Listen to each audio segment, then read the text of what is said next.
it kind of seems that the only thing to talk about is the last, 10 to 15 minutes, because what happened before that seems to kind of pale into insignificance. I mean, Man United, to me, looking as though they were going to get a 1-1 draw. Defensively, they did well. Arsenal, always the team that were pushing forward. Scored one, probably should have had a couple more. Saka should have scored. Havertz should have scored in the first half. And it seemed as though it was going to sort of die a death at 1-1. And then all of a sudden, Garnacho goes through, seems to have won the game for United. He's offside by the smallest margin, but nevertheless, he's offside. And then, of course, Arsenal end up getting 2 late goals and win 3-1. So on paper, it looks like a comfortable win, but I mean, what an ending. This was just crazy. Yeah, some of the biggest talking points. Arsenal looked very good at the beginning, but against the run of play, Manchester United opened the scoring. Marcus Rashford 1-0. 110 seconds later, Arsenal equalized. It was 1-0. Let's talk about the first big talking point, which was that penalty that didn't happen. Kai Havertz got the ball, drove into the box. It looked like Aaron Wan-Bissaka had fouled him, but then VAR comes in, the ref comes in, goes and looks at the screen. It has to be clear and obvious. What did you think? Because it was overturned and not a penalty. Well, I'd love to know why it was overturned.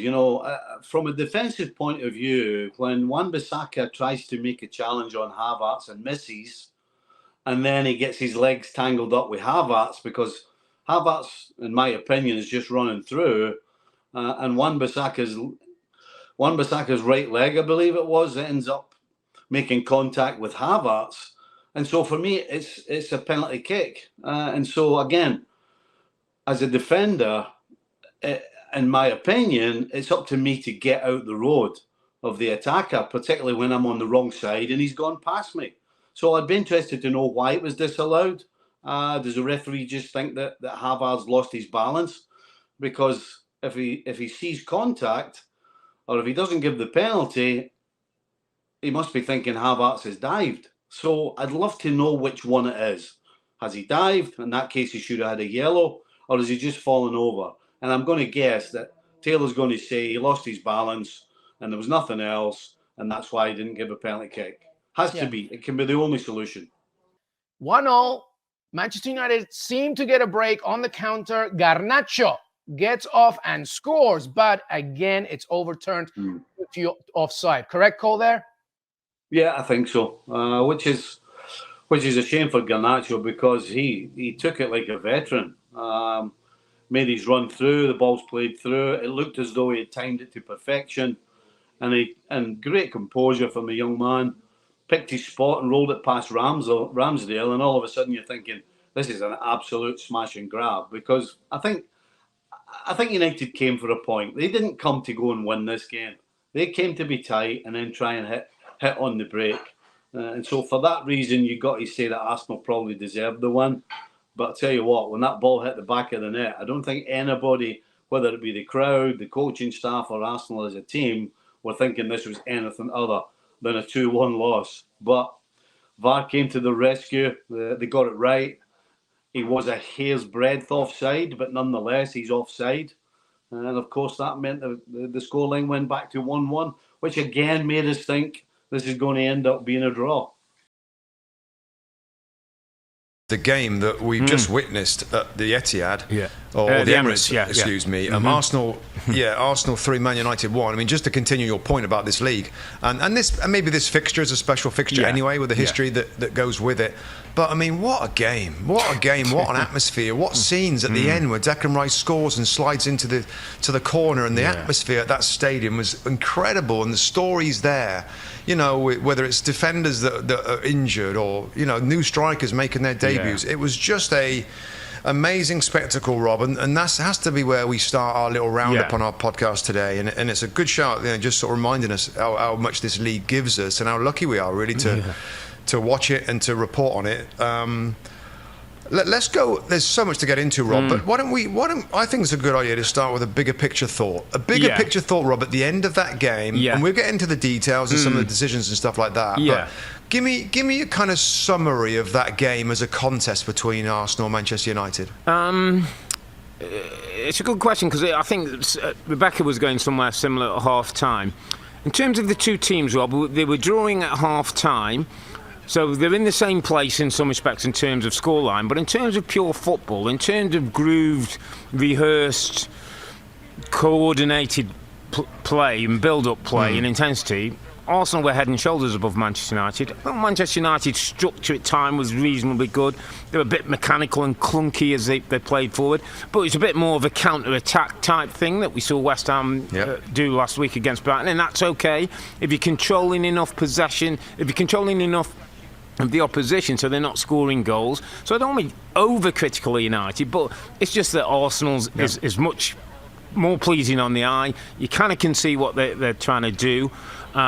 They needed big moments in the end, Robert, and just towards the end of the game, before the real drama kicked in, I said to Bex, it was 1-1, we were getting towards the end of normal time. I said, this time last year Arsenal won this game, Bex. I said, that's where they've got to get to again. And Declan Rice is going to be a huge player for them, Rob. It's almost like he's made for these moments. It's what he's moved to this football club for. Yes, the Jesus one puts the icing on the cake, but that Declan Rice moment for him and his football club, I think, was hugely important going into an international break. Hello everybody and welcome to the United Stand. Manchester United have just lost 3-1 to Arsenal, and I find myself asking how. From that moment where you're looking at a slim offside and we could have won 2-1 and took 3 points, to losing 3-1, it's incredible. But there's a very big reason for this, and it comes down to, I'm sad to say it comes down, well, ultimately it does come down to the Glazers, but I don't really want to delve into that. It comes down to the way this football club is run and the mentality of this football club. When you've got Johnny Evans and Harry Maguire playing at centre-back away to Arsenal, one of the best teams in the league, and you're 1-1 with 10 minutes to go, you're going to end up losing games like this. It was absolutely abysmal defending. It was absolutely terrible. That Declan Rice goal, they're about as useful as a handbrake on a tortoise. They're that slow. I don't know what they're doing. You wear a Manchester United shirt and you should be busting a gut. You should be putting your body on the line. I cannot, and will at some point, but cannot bring myself to watch that Declan Rice one again. Because I'm like, did somebody die? Has someone gone down with a head injury? What? Why have Man United players stopped playing? Because Declan Rice gets it on the back post. He stutters and then shoots. This is stoppage time of one of the biggest games of the season, and it's a corner. And Declan Rice on the back post has time to control it, stutter and shoot. And who's the two closest players? Johnny Evans and Harry Maguire, who are closing him down like a couple of breeze blocks. Absolutely shit. Terrible. Terrible. And you know what? This is a centre-back that refused to leave, and a centre-back that is 35 and just got relegated. This ain't personal. This is Manchester United. If we're a bloody charity, then let's start doing some charity work and giving it to some good causes. That is why we've lost that game. Slow. They're that bad. Their shadows were embarrassed and were sat on the bench with bloody Lindelof. They subbed themselves off. They've left them. They're terrible. Terrible. And that's why we've lost. That is why we've lost. As simple as that. You're only as good as your weakest point. And our centre-back pairing was basically an open door to 3 points for Arsenal, who I wasn't even impressed with. I think Arsenal have beaten us today like we beat Wolves. I think they'll walk away from that ecstatic. Arsenal will be ecstatic with that result because I don't think they were that good. Manager since George Graham to beat Manchester United in 3 consecutive home league games. He's still a little bit concerned about finishing teams off. Yeah, especially with the starts. We've been pretty, I'd say pretty concentration at the start, losing goals, starting slowly. And then that kind of like feeds into, when you get into the latter stages of the game, the nerves I feel. You know, you're getting messages from the stadium all the time, and they're feeling the same thing. They're feeling like, oh no, we should have taken some of those chances. We need to be a bit more ruthless earlier on in the game so as we can maybe relax a little bit more at this stage. And you felt it again in today's game. Man United had a spell, and then, you know, Garnacho scores the offside goal where I was feeling like was coming. And I think that he knows that as well, because that's in most of the games we're playing at the minute. So just wants us to be a bit more ruthless, and I think that will come. Hopefully it will come. With the performance, but perhaps when he looks at Manchester United's away record in the last 14 games against the teams that finished in the top 9 last season, they've lost 13 of them, they've drawn 1, they haven't won a single one. 1 point from 42. That was at Spurs. They're actually 2-0 up in that game as well. You're shaking your head profusely, Peter. I mean, I understand when you come out after a game, and it's not gone your way, and you think you're in the process of building something, that you say things, you know, like you use words like progress and happy with performance, and but I don't think there's too much to be happy about today, if I'm honest. I think started way too deep, and right from the beginning giving the initiative to Arsenal. That also, for me, comes from the lineup, the 11 that he picks to play. I think, I've mentioned this before, there's a couple of players in there that are not suited for the way that he wants to play the game. He wants to play nice football as well. And in order to play nice football, like we saw Arsenal, we've seen Liverpool do that, we saw Brighton yesterday, you have to have options on the ball all the time. But the team doesn't have that. And it should worry him a little bit. He doesn't talk about that. But I understand, you know, he hasn't got many options now in the next 10 days to communicate with his players. So this is an interview where he come out and send messages to his players. They're going away on international break. And what he said to them there is he's quite, you know, happy with the results didn't go that way, but if we keep progressing and we keep performing like that in the future, we will have games like this. Interpretation of his current team? Well, judging on what we've just seen there, 1 point out of the last 42 or whatever it was, then now I can understand why he was reasonably pleased, because if you're judging it on the performance over the last few games, then OK, it's been all right, but that's not Manchester United. It's not good enough for me.